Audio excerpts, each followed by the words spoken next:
मैं घमंडों में भरा ऐंठा हुआ, एक दिन जब था मुंडेरे पर खड़ा, आ अचानक दूर से उड़ता हुआ एक तिनका आँख में मेरी पड़ा। जब किसी ढंग से निकल तिनका गया, तब समझ ने यों मुझे ताने दिए, ऐंठता तो किस लिए इतना रहा, एक तिनका है बहुत तेरे लिए। नमस्कार दोस्तों, स्वागत है आप सभी का स्टडी विद ज्ञान प्रकाश में। आज है 19 जनवरी। शुरू करेंगे आज की मॉर्निंग न्यूज, लेकिन उसके पहले एक इम्पॉर्टेंट खबर आप सभी लोगों के लिए।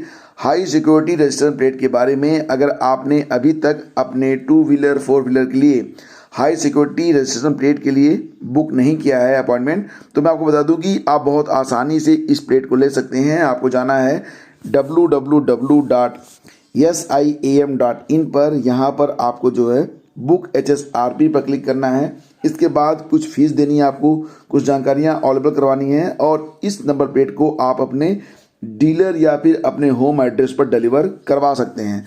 तो ये एक ज़रूरी काम है। 31 मार्च के बाद इस पर जो चालान है वो भी कटना स्टार्ट हो जाएगा। तो इससे पहले बहुत अधिक रश हो जाए, आपको ये काम कर लेना चाहिए। और अब बात करेंगे 15,508 पदों की भर्ती के बारे में, यानी कि यूपी TGT PGT 2020 विज्ञापन के बारे में। दोस्तों, मैं ये देखता हूँ कि बहुत सारे इसमें न्यूज़ चैनल हो रहे हैं। जो लोग नए जुड़े हैं हमारे चैनल से, उनको मैं जानकारी देना चाहता हूँ कि दैनिक रोजगार समाचार, ये जो शब्द है, ये शब्द ही स्टडी विद ज्ञान प्रकाश यानी कि आपके यूट्यूब चैनल से ही स्टार्ट हुआ था। इसके पहले आप सर्च कर लीजिए, आपको दैनिक रोजगार समाचार नाम से कोई भी टर्म यूट्यूब पर नहीं मिलेगा। ये सीरीज मैंने स्टार्ट की थी, लेकिन अब बहुत सारे चैनल हो गए हैं जो सिर्फ इसी इस सीरीज पर ही बहुत सारे वीडियो जो अपलोड कर रहे हैं। उनका उद्देश्य होता है कि जो स्टूडेंट्स हैं उनके जज्बातों से खेलना, उनको वो भ्रामक थंबनेल लगाएंगे, टाइटल लगाएंगे, ताकि वो लोग उनके वीडियो को क्लिक करें। आपको ऐसा भगाने की कोशिश की जाएगी कि मान लो कि वैकेंसी बस आई गई है, आप जो जानना चाहते हैं वो वही बताने की कोशिश करने लगते हैं, भले ही वैसे कोई खबर हो या ना हो। यानी कि मिला जुलाकर आपको आपके जज्बातों के अनुसार जो खबरें होती हैं उसको भ्रामक ढंग से पेश करके आपको उलझाने का प्रयास किया जा रहा है, और इसमें वो काफ़ी हद तक सफल भी हैं। मैं देख रहा हूँ कि बहुत सारे व्यूज़ लेके वो जा रहे हैं। तो उनका जो उद्देश्य है वो तो सफल है, लेकिन आपको जो वो कच्ची और झूठी खबरें परोस रहे हैं, इसके लिए तो आपको भी कुछ ना कुछ करना चाहिए कि ऐसे चैनलों का बहिष्कार होना चाहिए।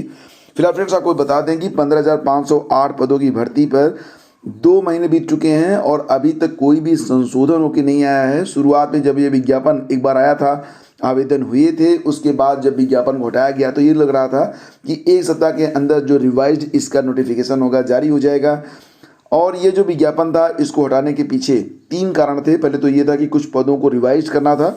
दूसरी चीज़ यहाँ पर ये थी कि यहाँ पर जो बायोलॉजी के पद थे उनको भी ऐड किया जाना था। साथ ही साथ जो तदर्थ शिक्षक होते हैं, जिसको आप एडहॉक टीचर कहते हैं, तो एडहॉक टीचर के लिए जो क्राइटेरिया था उसमें बदलाव किया जाना था। लेकिन 2 माह के बाद भी जब नोटिफिकेशन जारी नहीं हुआ है, तो यहाँ पर जो संबंधित अभ्यर्थी हैं, हजारों प्रतियोगी हैं, वो परेशान हैं। उनका कहना ये है अब यहाँ पर कि 2 संशोधन में जब इतना वक्त लगेगा तो भर्ती कब और कैसे पूरा होगी, यह अनुमान लगाना जो है अब बेमानी है। यानी कि कितना समय लगेगा कुछ निश्चित रूप से कहा नहीं जा सकता। शुरू में ये कहा गया था कि अप्रैल में परीक्षा हो जाएगी, लेकिन अब नहीं लगता कि अप्रैल में इसकी परीक्षा हो पाएगी।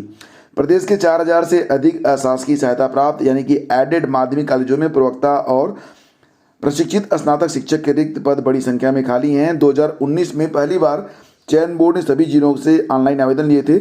29 अक्टूबर को इसका विज्ञापन हुआ था और TGT के 12,913 और PGT के 2,595 पद रहे थे। 18 नवंबर को चयन बोर्ड ने घोषित विज्ञापन रद्द कर दिया था और उसके बाद से अब तक जो अभ्यर्थी हैं वो इंतजार कर रहे हैं कि नया नोटिफिकेशन, नया विज्ञापन कब आएगा। हालांकि चयन बोर्ड के जो उपसचिव हैं नवल किशोर जी, उनका कहना है कि वेबसाइट दुरुस्त होते ही जल्द संशोधित विज्ञापन जारी किया जाएगा। और फ्रेंड्स, इसी बीच एक खबर यहाँ पर और भी है कि जीव विज्ञान के जो पद हैं उनकी भी जानकारी ली जा रही है और नए नोटिफिकेशन में जीव विज्ञान के पद भी होंगे। फिलहाल सभी की नज़रें इस बात पर लगी हुई हैं कि नया विज्ञापन कब जारी होगा और विज्ञापन में क्या संशोधन होना है। फिलहाल फ्रेंड्स, जितने भी अभ्यर्थी इस नोटिफिकेशन का इंतजार कर रहे हैं, सभी को बेस्ट ऑफ लक। आप अच्छे से तैयारी करते रहें। और इस परीक्षा की सबसे बड़ी खासियत ये होती है कि इसमें आपको केवल जो है विषय यानी कि अपने सब्जेक्ट पर एक बेटर कमांड की ज़रूरत है, बाकी कोई चीज़ आपको पढ़नी नहीं है एक्स्ट्रा में। और अशासकीय सहायता प्राप्त डिग्री कॉलेजों में भर्ती का मामला जो है, उसमें प्राचार्य भर्ती में आरक्षण लागू नहीं है, तो इसके लिए जवाब मांगा गया है। तो दोस्तों, प्रदेश के अशासकीय सहायता प्राप्त डिग्री कॉलेजों में 290 प्रिंसिपल की चयन प्रक्रिया में आरक्षण लागू न होने की शिकायत हुई है। अभ्यर्थियों की शिकायत पर राज्य पिछड़ा वर्ग आयोग ने उत्तर प्रदेश उच्चतर शिक्षा सेवा आयोग से जवाब तलब किया है। आयोग की सचिव वंदना त्रिपाठी ने सोमवार को लखनऊ में चयन संस्था का पक्ष रखा। अभ्यर्थियों का कहना है कि आयोग ने आरक्षित वर्ग के आवेदन शुल्क में तो छूट दी थी, लेकिन आरक्षण लागू नहीं किया है। आयोग का कहना है कि महाविद्यालयों को एक यूनिट मानकर पदों का निर्धारण किया गया था। प्राचार्य का पद एकल होने के कारण आरक्षण लागू नहीं कर सकते, इसलिए इस भर्ती में आरक्षण नहीं है। तो इसका ये कारण भी यहाँ पे बताया जा रहा है। फिलहाल फ्रेंड्स, डॉक्टर ईश्वर शरण विश्वकर्मा जो कि अध्यक्ष हैं उत्तर प्रदेश उच्चतर शिक्षा सेवा आयोग के, उन्होंने यहाँ पर ये जानकारी दी है कि प्राचार्य का पद एकल होने के कारण आरक्षण लागू नहीं हो सकता। हमने पिछड़ा वर्ग आयोग के समक्ष अपना पक्ष रख दिया है। आगे बढ़ते हैं, चलते हैं अगली खबर पे, और खबर ये निकल के आ रही है कि LT ग्रेड भर्ती में विवाद कायम है और नियुक्तियां अभी भी विवादों में फंसी हुई हैं। फिलहाल फ्रेंड्स, यहाँ पर खबर ये है कि सैकड़ों चयनित अभ्यर्थियों की नियुक्ति किसी न किसी विवाद में उलझी हुई है।